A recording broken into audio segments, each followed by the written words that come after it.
Ayan, no?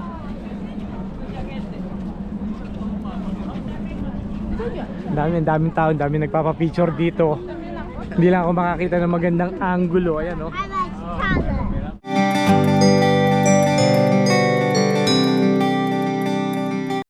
Magandang araw mga kapanyero. Welcome back po sa ating channel. Ito na naman po tayo. Nandito tayo sa San Diego, California. At dito tayo magla-lunch ngayon mga kapanyero.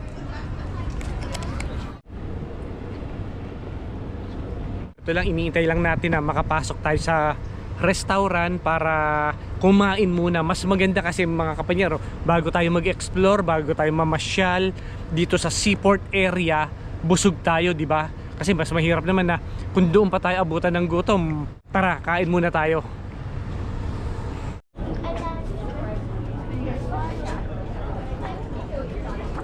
Can I get one of these out of your way? Because it's just going to be the thought. Sure. Thank you. Yeah, of course.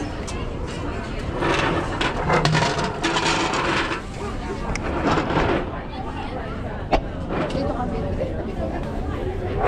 Tapos this one, chicken and pasta.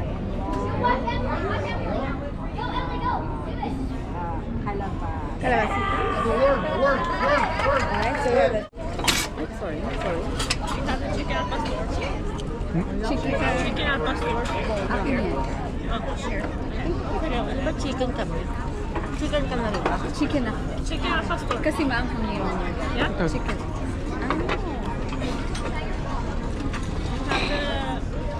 Calabacitas and chicken al pastor.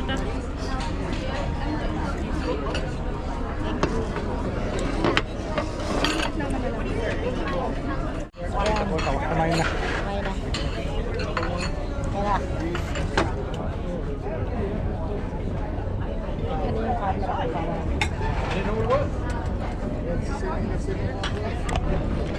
Sarap.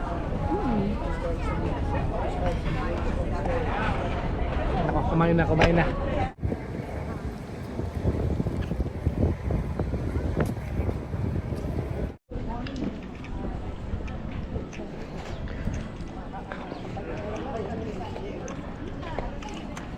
Well, ha? Ano? Ayan. Ano sasabihin ko? Ayan. Good afternoon Ayan. mga kapanyero. Welcome to San Diego. Today, nandito tayo sa... Lakasan mo yung boses mo. Ganon. Oo. Nandito tayo ngayon sa Seaport Village. Ayan. Welcome to Seaport Village. Welcome to Seaport Village. Ayan. Oh, di ba? Ang ganda naman dito, Harley. Hindi ko akalain na dito tayo magkikita. I know, di ba? Di ba? Dating ano lang tayo sa Bulacan, tapos eto tayo ngayon sa San Tabang. Diego. Sa Giginto. Di ba? Nilalakad ang village. Ano nga pangalan ng village noon? Rosaryville. Rosaryville. Violeta Village. So, doon tayo lumaki, di ba? Yan, kasama ko siya sa... Na doon natin sinisilip si Regine Velasquez.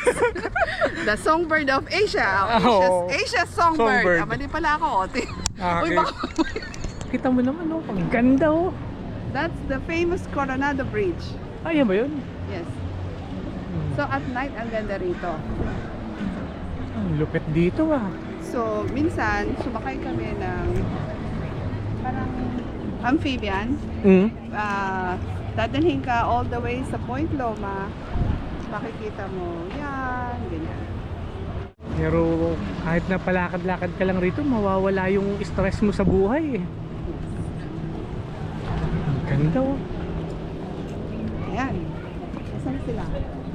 Ayan na. Start na ang Lakad. Ito mga kapanyero, ang Seaport Village dito sa San Diego. Hahabol sila, no? Ano sila kumabon? Aala sila. Yung kapatid mo. Okay. Wala. Oo.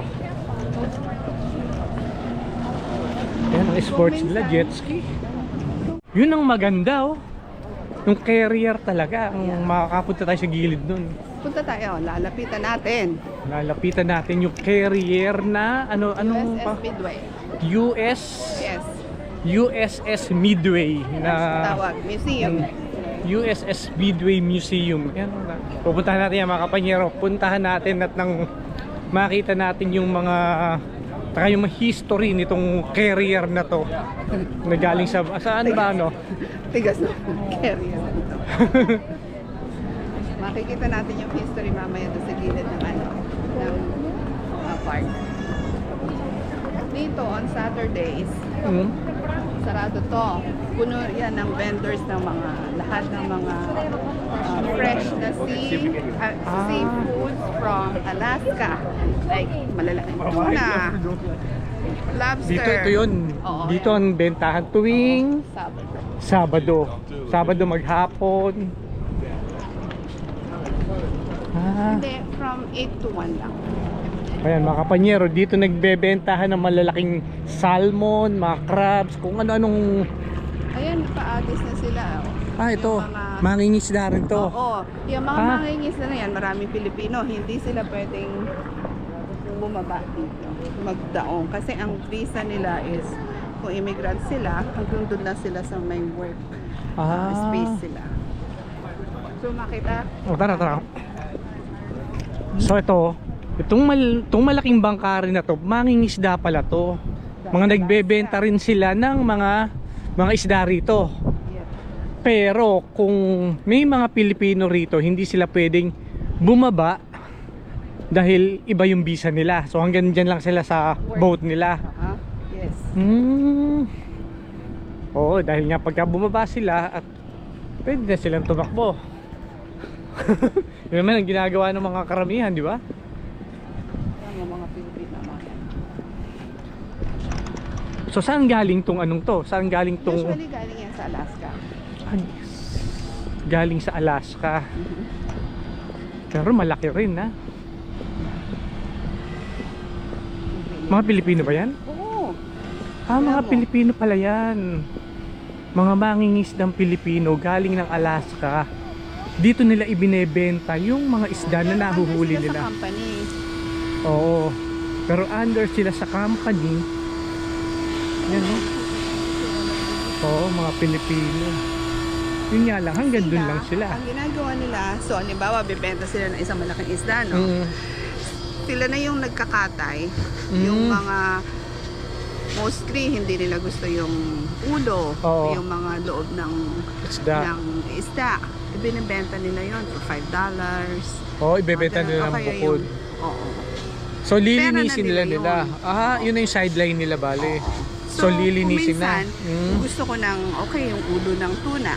Dito ako titingin, o kaya yung, ano tawag ng panga ng isda. Oo. Yun, dito.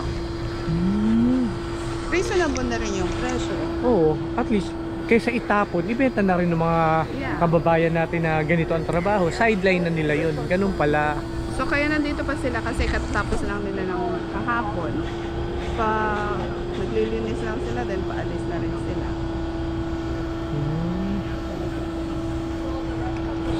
So ito, Tapos lahat ng halos sa mga restaurants dito, kukuha dito, dito sila Dito, nag-aangkat ng aangkat. kanilang mga ibebenta.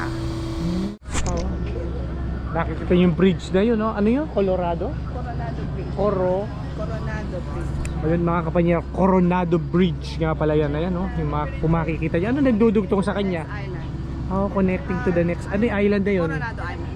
Coronado Island. So bali 2005 ka umalis. Ang tagal mo na pala rito. 2005. Ngayon, 2026. Oo, dahil 21 years ka na rito. Kaya pala donyan-donya ka na, no? Nakita nyo naman sa tindig. Ikaw ba dunya ka na rin doon? Don ka na rin doon. Ilang taon na kayo sa Canada? 12. 12 pa lang. Anong taon kayo nagpunta? 2014, 2013. Ang ganda ng ano nyo rito. Ano to? Maliliit. Mangingisda rin. Hindi. Diyan yung bahay nila yung iba. Diyan na yung mga iba. Yung mga iba dyan na sila nakatira. Floating. Ano ba tawag doon? Yate. Yate. Where do Hindi, yung bahay. Ano yung tawag? Tanong ko ay ganito. Where do you live? Oh, I live in a boat. Oh, yung mga Kaya ganun na. Yun na yun. I live in a boat. Oo. Yun yan. Pero syempre, mahal ting mag-maintain dyan. Kasi meron ka rin binabayan na Parking fee. Parking fee mo.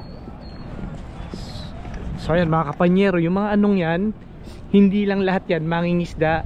Yung iba dyan, bahay na nila. Dyan na sila nakatira. Diba? Time, pwede silang mag-sail, papunta sa isang island to island, ganon. Yeah. Tapos doon sila mag-i-stay ng ilang araw, ilang ganon. Ganon ang, syempre iba-iba naman, diba? RV, diba? Oh, parang RV. Sa land naman. So, ganun talaga ang iba-iba naman ang gusto ng tao, di ba? Ito yung tinatawag natin walang basagan ng trip. Kung yun ang trip nila, ito ang trip natin, walang basagan ng trip, ganun lang. Doon sila masaya eh. Tapos tayo, ganito tayo masaya, importante, hindi natin sila natatapakan, ganun. So, ayan. Ayan na. Kung nakikita nyo, wala akong cellphone para ma-zoom. USS Midway Museum yan. Dati siyang aircraft carrier. Dati siyang aircraft carrier na Ginawa ng museum. Yan yun. Yan. Pero ang huling ang huling Last travel niya was dun sa Gulf War noong 1992. So yan mga kapanyero, Tama ba yun? 1992 pa. Nagkakamali ako ha. O, titignan natin doon. Ano ito, nakalagay ito rin sigurado. At least yan, totoo umaandar pa yan. Ready to yan. Hindi na. Hindi na siya nagre-respond. Pero anytime kaya yan, talagang wala ng mga makina yan sa tingin mo? Hindi na siya maandar. Hindi na umaandar, talagang museum na lang. Hindi na siya naglalayag. Makikita nyo mga kapanyero, ayan yung mga eroplano, mga helicopter na ginamit noong Gulf War. Ginamit na eroplano, actual na eroplano. Yan yung mga nakasurvive nga pala. Doon sa anong yun, sa gera na yun na nangyari sa Gulf War, di ba? 1992. 1992, huling naglayag yan papunta doon. Sila yung isa sa mga, yan yung mga nakasurvive. Kasi malaking gera yun eh. Yung nangyaring yun, noong 1992. History yun eh. Pero ayan lahat ng mga eroplano nandiyan sa taas na yan. Yan, okay, Republic of the Philippines.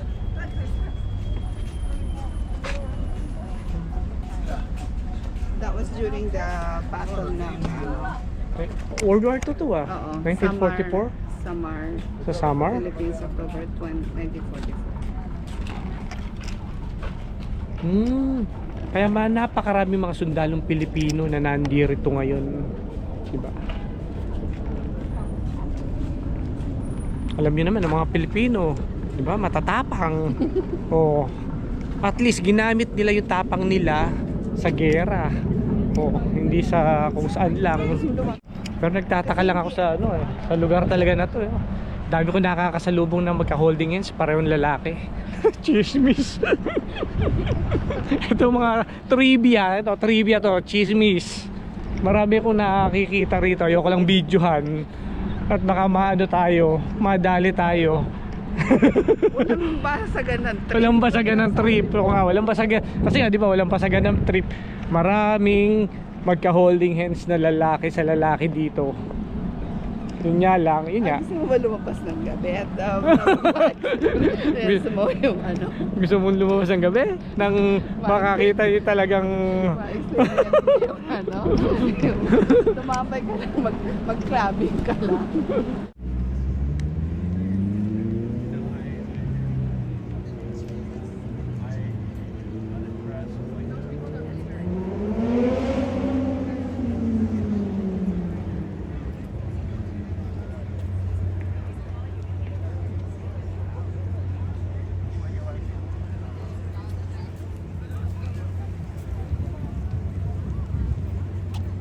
Ito pa yung isa sa mga nakikita ko sa TV, nakikita ko lang to sa mga magazine.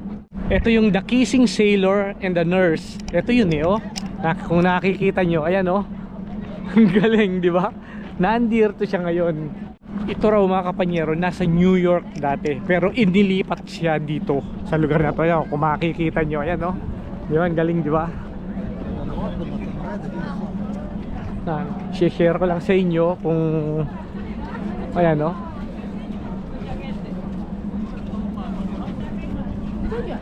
daming tao, daming nagpapapicture dito. Hindi lang ako makakita ng magandang angulo. Ayan, oh. Ang galing, di ba?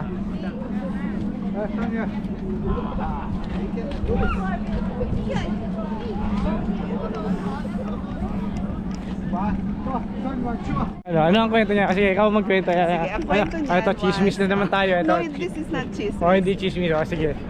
Ayan. Anong Kung kwento anong niya? kwento nito. Mm. So, nag-dock na yung mga commissioned na Navy. So, Mhm. dito sa New York ito happened. And then yung isang photographer, itong si Sailor, hindi niya kilala yung nahalikan niya sa sobrang tagal ng ano, Oo. ng kung saan Siya na destino. kung saan sila na-deploy. Mm. Sa tuwa niya, na nakabalik na sila, may nakita siya nurse. So, it's totally stranger. Oh. Yung hindi niya girlfriend or whatsoever. So hindi sila talaga magkakilala, wala silang Yeah. connection, wala talaga. Ano ang pangalan ng photographer na yun? So that was may naka-picture sa scene na yan, and then it became famous na. Ang tanong ko naman, Oh. nagkatuluyan ba yung sailor na yan yun ang at yung hindi ko nurse na alam. yan? Hindi. Dahil nga, di ba, hindi naman sila magkakilala, di ba? Si Albert Eisenhower portrays the U.S. Navy sailor kissing a total stranger after grabbing her server. Yun pala yun. Pero totoong nangyari pala to. Ang galing, di ba? Ayan, oh. Makikita nyo naman, ang daming tao rito, di ba? Ayan, oh. So it wasn't a romantic event. Ang pangalan ng babae is Ang pangalan ng babae, Greta Zimmer Friedman. Greta. Mhm. Si Greta at si Sailor. Si Sailor, di ko alam eh. Ang galing, ha? Totoo pala ang ano nito. So that happened at the end of World War. 2. Aha. World War II. So, The end. nung nag-end na, nag-dock sila sa tuwa niya, sino yung stranger na nakita niya. Siyempre, happened sino na ba si naman Greta. matutuwa? Oo. Aha. Oo. So, but nothing romantic or whatsoever. Pero yun lang ang ano, walang nakakaalam kung nagkatuluyan ba silang dalawa. Kung after nung Search pagkikitang yon, natin. kung yung pagkikitang yon, talagang nagtuloy-tuloy yung anong yon, yung romantic ano nila na yon, di ba? Wala, ano, sa tingin mo, nagkatuluyan sila o hindi? I don't know. Eh sino ba naman ang hindi makakahalik sa ganyan kung ilang taong ka sa gera, di ba? Na-deploy ka sa malayong lugar tapos di mo alam kung makakabalik ka pa. Totoo pala yun, ito. Ang dami kong nakikitang ano sa magazine nito. Oh, sa mga magazine ko lang nakikita yan, yung anong yan. Pero at least ngayon, ayan, napuntahan natin at na-share ko pa sa inyo. At na-share pa talaga yung pangalan, no, di ba? Ito ang ating Donya, di ba? Si Donya Hurley. Yan. Ayan mga kapanyero, lipat naman tayo sa ibang lugar para marami tayong mapuntahan dito sa San Diego, California. Lipat naman tayo. Maraming salamat. Hanggang sa muli.